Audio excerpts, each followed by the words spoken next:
काही फुलं तमाशामध्ये जातात, भाग्य लागतं, देवाच्या चरणावर येण्याकरता भाग्य लागतं. आणि मला वाटते गेल्या एका महिन्यापासून या शिवनाम यज्ञामध्ये तुम्ही सम्मिलित होऊन तुमचं भाग्य उदय केलेलं आहे. कारण की एका ठिकाणी असं सांगितलं, समय से पहले और भाग्य से अधिक किसी को कुछ भी नहीं मिलता.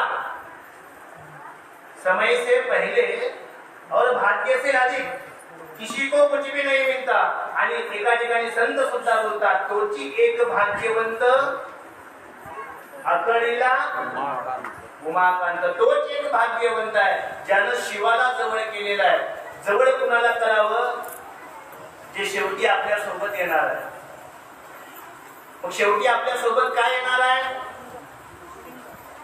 धनानी भूमौ पशवश्य गोष्टे भार्या गृहद्वारे जनस्मशाने.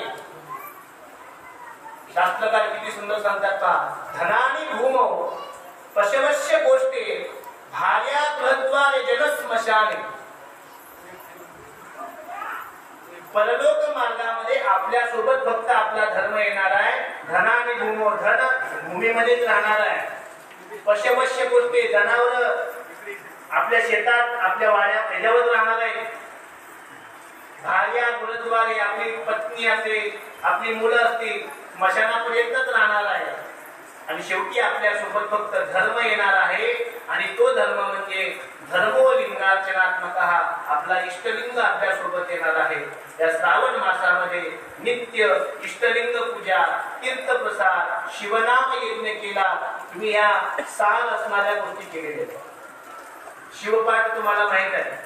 आणि त्या शिवपाठामध्ये पहिल्या अभंगामध्ये 14 चरण कोणता आहे?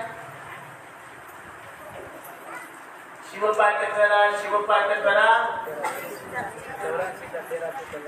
शिवाविनान्य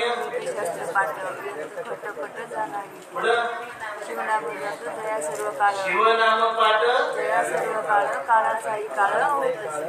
शिवदास म्हणे आसार संसार. काय म्हणतात? शिवदास म्हणे आसार संसार. आणि पुढं शिवनाम सार तया माझी. सार काय आहे? शिवनाम.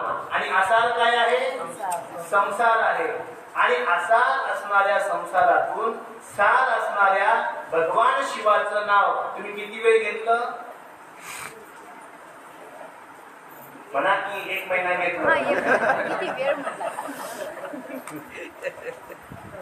काय विसरला?